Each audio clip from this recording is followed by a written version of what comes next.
In the 1980s, there was one vacant throne in Hollywood's Olympus, the throne of the leading action hero. Two titans, two completely different but equally indestructible characters on screen, claimed it. Their names became synonymous with the era itself: Arnold Schwarzenegger and Sylvester Stallone. It wasn't just a competition between actors. It was a battle of ideologies, a clash between two versions of the American dream. On one side is Sylvester Stallone, the Italian stallion, a folk hero, a guy with a stern gaze and broken knuckles who rose from the bottom. His Rocky and Rambo are stories of overcoming adversity, of the human spirit that refuses to give up, even when the whole world is against it. On the other hand, there is Arnold Schwarzenegger, the Austrian oak. He is the ideal, emotionless killing machine, a superhuman who has arrived from the future or distant past to dominate. His Terminator and Conan characters embody relentless strength, cold calculation, and absolute confidence in victory. For decades, viewers argued about which of them was cooler, whose films grossed more, whose muscles were more defined, and who would be the last one standing in an imaginary fight. But few knew that their rivalry was not just a marketing ploy. It was real, fierce, and sometimes dirty. They stole roles from each other, spread rumors in the press, and made caustic remarks in public. It was a real war, fought not only on screen, but also in the producers' offices. Today, with the smoke of battle cleared and former enemies now friends, it's time for some real investigative journalism. We'll take a look behind the scenes, put aside the machine guns and boxing gloves, and tally up the real assets. Whose fees were higher? Who assembled a more impressive fleet of cars? Whose mansions are more expensive and luxurious? It's time to find out whose empire proved to be stronger. So which of them is the real winner in this 30-year war? Our investigation shows that this feud was not invented by producers to promote films. It was completely real, fueled by envy, huge egos, and pure testosterone. And it has a precise starting point: the evening of 1977. The Golden Globe Awards ceremony. It all started with a bouquet of flowers. Sylvester Stallone, not yet a superstar, but a failed writer who had hit the jackpot, sat in the hall awaiting his triumph. His film Rocky was nominated in 6 categories. When Rocky was announced as the best film, Stallone, in his own words, was on cloud 9. But at that moment, he felt a twinge. Arnold Schwarzenegger, already known as Mr. Olympia and who had won the Golden Globe for Best Newcomer that evening, was sitting nearby and allegedly laughed loudly. And when Stallone lost in the Best Actor category, Arnold, according to Sly's recollection, took a huge bouquet of flowers from the table and threw it at Stallone. It was like a challenge to a duel, Stallone later recalled. From that moment on, their personal Cold War began. They exchanged barbed remarks in every interview. Stallone hinted at Arnold's steroid past and his questionable acting talents. Schwarzenegger, in turn, with an aristocratic smirk, made fun of Sly's appearance, once remarking that his body looks like it was hit by a truck. This battle of egos quickly escalated into professional sabotage. The most famous example is the film Stop, or My Mom Will Shoot. In the early 90s, the script for this failed comedy was circulating in Hollywood. Schwarzenegger saw this as an opportunity for a brilliant diversion. He deliberately spread the rumor that he was extremely interested in the role. As he expected, the news reached Stallone. Hearing that his arch-enemy wanted to get the project, Sly, driven by jealousy, immediately snatched the role, paying a fabulous fee for it at the time. The film was a resounding failure, becoming one of the worst in Stallone's career. Arnold later admitted with a laugh that it was one of his best special operations. Their rivalry was total. They competed in the number of enemies killed on screen, the size of knives, and the caliber of machine guns. If Rambo fired an M60, then Commando had to fire something even more destructive. This arms race also extended to their bank accounts. If their main weapons on screen were machine guns and grenade launchers, in real life the battle was fought with contracts and bank checks. And here, our investigation shows that each Titan had their own strategy. Stallone was the first to conquer the financial Olympus. After the phenomenal success of Rocky, for which he received a modest $23,000 as a screenwriter and actor, but secured a percentage of the box office, his fees skyrocketed. By the time Rocky IV came out, his paycheck was rumored to be $16 million, an unthinkable amount at the time. He became one of the founders of Hollywood's 20 Million Club, demanding that amount for films such as Daylight and Judge Dredd. Stallone acted straightforwardly, like his characters. He demanded the maximum fee here and now. Arnold acted more cunningly. At first, he lagged behind, but his business acumen, honed even before Hollywood, proved to be his trump card. The key moment was the comedy twins. Instead of the standard fee, Schwarzenegger and Danny DeVito negotiated with the producers for a percentage of all the film's box office receipts. When the film became a global hit, grossing over $200 million, their checks exceeded $35 to $40 million each. It was a brilliant move that showed all of Hollywood that Arnold was in it for the long haul. For Terminator 2, he not only received a $15 million fee, but also, according to rumors, a personal Gulfstream jet as a bonus. But Arnold's real financial empire was not built solely in Hollywood. Even before becoming a movie star, he made his first million by investing in real estate in California. He invested the money he earned from his Mr. Olympia victories in buying and reselling buildings. Later, he co-founded the famous Planet Hollywood restaurant chain with Stallone and Bruce Willis, which, despite subsequent difficulties, brought him millions. Stallone, for his part, was and remains primarily an artist and filmmaker. His investments have always been more closely linked to cinema. He founded his own production company, Balboa Productions, through which he now finances his projects, including new installments of Rambo and the Expendables. So who won this race? According to publicly available data, Arnold Schwarzenegger's net worth exceeds $450 million. Sylvester Stallone's net worth is estimated at approximately $400 million. Both results are fantastic, but in the long-term financial game, Arnold wins, albeit by a small margin. And it's not just about the size of his fees, but his ingenious diversification and ability to turn everything he touches into gold.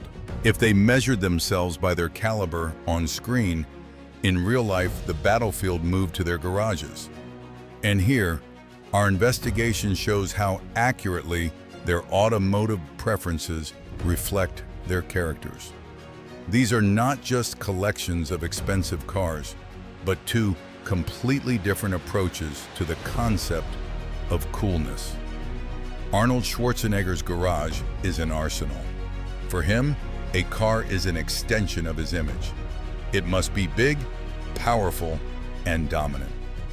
It was Arnold who convinced AM General in the 1990s to release a civilian version of the military Humvee SUV, which became known as the Hummer H1. He bought the very first one, and this bulky, brutal car became his calling card. But that's just the tip of the iceberg. His collection includes a Bugatti Veyron, a Dodge Challenger SRT Hellcat, and even a personal M47 Patton tank, which he served in the Austrian army. A tank, it's not just a means of transportation, it's a statement. In recent years, showing his political side, he has also become interested in electric cars, including a custom electric Hummer and Mercedes G-Wagon. But even his electric cars are massive, impressive machines. Sylvester Stallone's garage is a completely different story. This is not a soldier's collection, but that of a movie aristocrat. While Arnold prefers military might, Sly is a connoisseur of speed, elegance, and classic style. His choices are carbon fiber stallions and rare sports cars.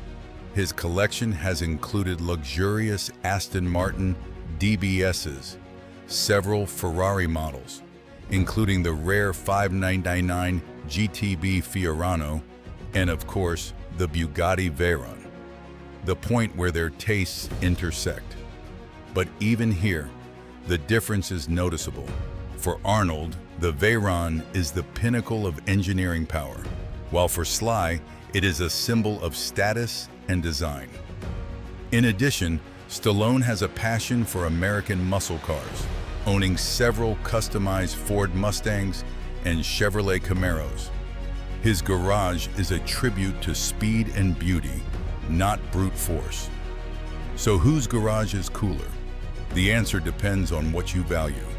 Arnold collects an arsenal on wheels, where each exhibit screams power and superiority.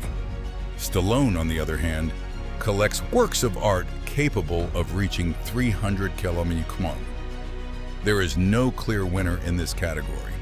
There are only two different but equally impressive portraits of their owners. When you earn tens of millions of dollars, an ordinary house ceases to be just a house. It becomes a fortress, a statement, and most importantly, another battlefield.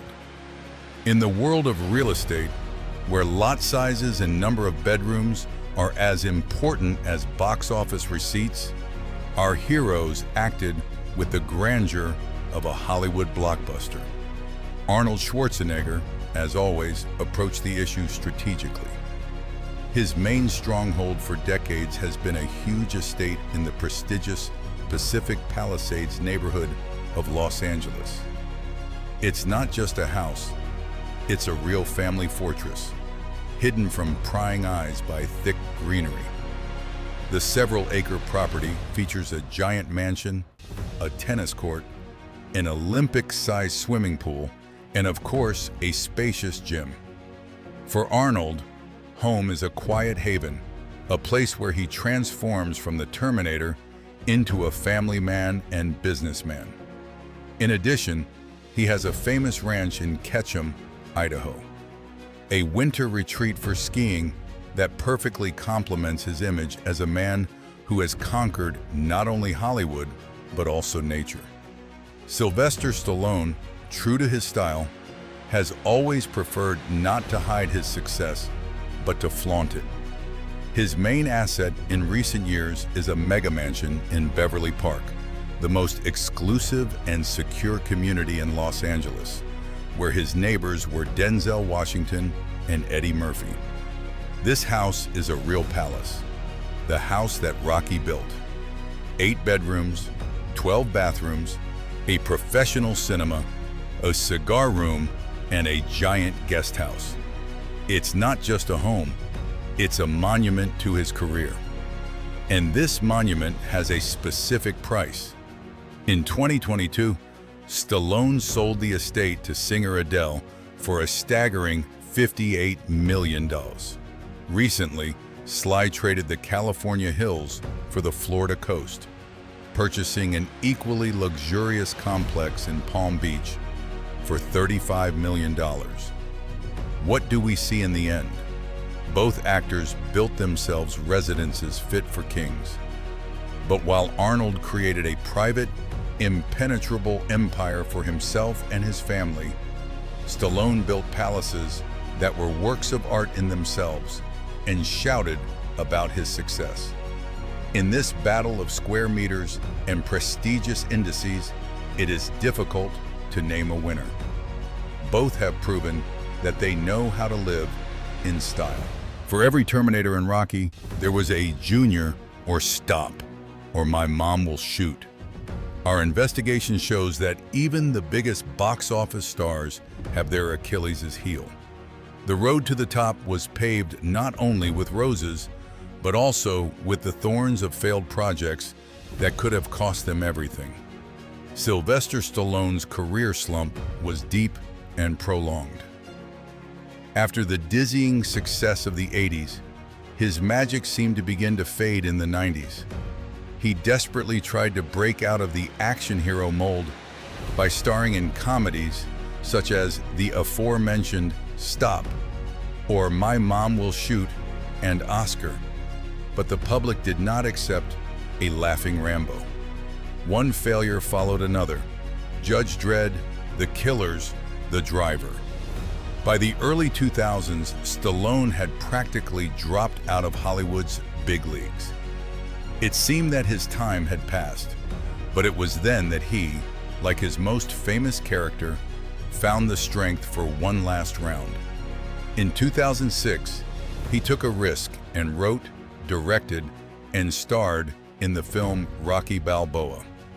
The film was a hit, restoring his critics' respect and the audience's love. Sly proved that he had been written off too soon. Arnold's fall was not as sharp, but no less telling. His failures were often linked to attempts to move away from his image as a killing machine.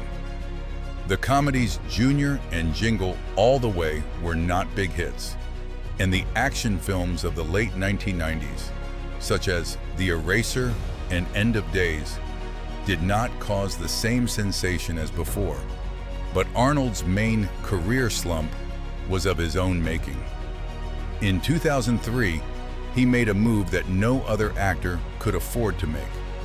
He put his career on hold to become governor of California. It was an unprecedented move. For 7 years, he completely disappeared from the big screen. When he returned in 2011, the Hollywood landscape had changed. Marvel superheroes had replaced classic action heroes. His comeback proved difficult. The films The Return of the Hero and Sabotage flopped at the box office. Even returning to his most iconic role in the films, Terminator Genesis and Terminator Dark Fate, failed to restore his former status as box office king. In the end, both faced failure. But while Stallone pulled himself out of the hole by returning to his roots and reviving his legendary characters, Arnold, having chosen the path of power, was unable to fully regain the throne he had voluntarily left. Our investigation would not be complete if we limited ourselves to box office receipts and bicep size. Their ambitions extended far beyond the film set, and it is here, away from the spotlight, that their true characters and life strategies are revealed. And here, Arnold Schwarzenegger once again achieved the impossible. In 2003, he didn't just play a politician, he became one. Elected governor of California, the world's fifth largest economy, he made a move that no Hollywood star of his caliber had ever pulled off before. For 2 terms, he traded the film set for an office in Sacramento. It was a move worthy of a strategist who had spent years building his image. He used his fame, his business connections, and his image as a man of action as a springboard to gain real power. His business empire, built on real estate in the Planet Hollywood restaurant chain, was merely preparation for the leading role of his life, that of the governor. Sylvester Stallone's path turned out to be completely different, more personal and introspective. Few people know that Sly is a serious and recognized artist. His expressionist paintings, full of bright colors and emotions, have been exhibited in museums around the world and sold for tens of thousands of dollars. Painting became an outlet for him, a way to express what his taciturn Rambo could not convey. But his main weapon outside of his muscles is his pen. Don't forget that Stallone was nominated for an Oscar for the screenplay for Rocky. He is not just an actor, he is a storyteller, a creator of worlds and characters, who still writes the screenplays for most of his films. His production company, Balboa Productions, is a logical continuation of his creative journey, not just a business project. In the end, their paths diverged dramatically. Arnold sought external, public power. He wanted to shape laws and run the state. Stallone, on the other hand, sought creative, internal power. He wanted to create worlds and share his vision through canvas and screenplays. In this chapter of our investigation, we see not two actors, but two completely different people, the politician and the artist. For decades, it seemed impossible. The idea of seeing Arnold and Stallone in the same frame, fighting on the same side, was the stuff of Hollywood fantasy. But by the end of the 2000s, when both were already over 60, something unexpected happened. The sworn enemies became friends. And the catalyst for this reconciliation was one ambitious project. Strangely enough, the initiator of peace was Sylvester Stallone. In 2010, he conceived of making a nostalgic film, a tribute to the action movies of the 1980s, bringing together all the main characters of a bygone era. The project was called The Expendables. Stallone, as director, producer, and star, personally invited Arnold to participate. It wasn't just casting, it was an act of goodwill. In the first film, Schwarzenegger's role was tiny, almost symbolic. He appeared in only one scene, in a church, alongside Stallone and Bruce Willis. But this scene became legendary. In a short dialogue, they exchanged barbs that were a direct reference to their real-life feud. "He wants to be president," Arnold's character throws at Stallone's hero. Fans were delighted. The ice was broken. The public burial of the hatchet took place. In the sequels to The Expendables, Arnold's role expanded significantly. From a symbolic cameo, he became a full-fledged member of the team. Viewers saw what they had dreamed of for 30 years, Rambo and the Terminator, standing shoulder to shoulder, spraying enemies with lead from huge machine guns. This on-screen friendship turned out to be a reflection of real-life changes. Their public appearances changed. Caustic comments were replaced by warm words of respect. They began to appear together on red carpets, and once posted a famous photo on social media where they are lying in adjacent hospital beds, recovering from injuries sustained during filming. This photo said more than any interview. Before us were not rivals, but two veterans, two comrades in arms who had gone through the same war. Why did this happen? Time, wisdom, and perhaps the realization that they were the last of the Mohicans. No one in the world could understand their path better than they themselves. They realized that there was nothing left to fight for. It became much more interesting to be friends. So, we looked at their incomes, garages, homes, and career paths. We followed their rivalry and witnessed their reconciliation. It's time to answer the main question that has been on the minds of millions since the 1980s. Who is cooler, Arnold Schwarzenegger or Sylvester Stallone? If we approach the question with a calculator, our investigation provides clear answers. In purely financial terms, thanks to his brilliant business acumen and early investments in real estate, Arnold comes out ahead.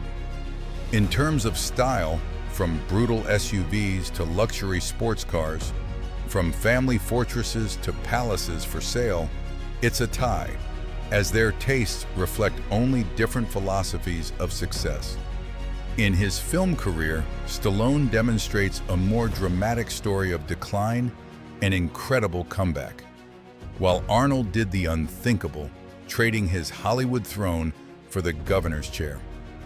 But coolness is more than just numbers in a bank account. It's legacy, image, and the mark they've left on culture. And here, our investigation concludes that they are two different poles of coolness. Sylvester Stallone is a triumph of the human spirit. His coolness lies in his imperfection. He is a guy from the streets who wrote himself a role that changed the world. He fell into deep career pits, and when everyone had already written him off, he found the strength to get back on his feet, just like his hero, Rocky Balboa. He is an artist, a creator who proved that heart and wills can overcome any circumstances. If you appreciate the story of an underdog who became king, your winner is Stallone. Arnold Schwarzenegger is the triumph of human will. His coolness lies in his perfection, his almost superhuman ability to set and achieve absolutely impossible goals. He wanted to become the best bodybuilder in the world, and he did. He wanted to become a major movie star, and he did. He wanted to run the world's fifth largest economy, and he became governor. He is a strategist, a conqueror, living proof that there are no barriers for a determined person. If you admire the idea of a superhuman who changes reality to suit himself with the power of his mind and muscles, then your winner is Schwarzenegger. Therefore, the final verdict is this: there is no winner in this battle. There are two legendary champions who chose different paths to the top. Their greatest achievement was not victory over each other, but their legendary duel itself, which forced them to be better, stronger, and which made an entire era great. Thank you for watching until the end. Don't forget to like and subscribe. Take care of yourself and your loved ones. See you in the next video.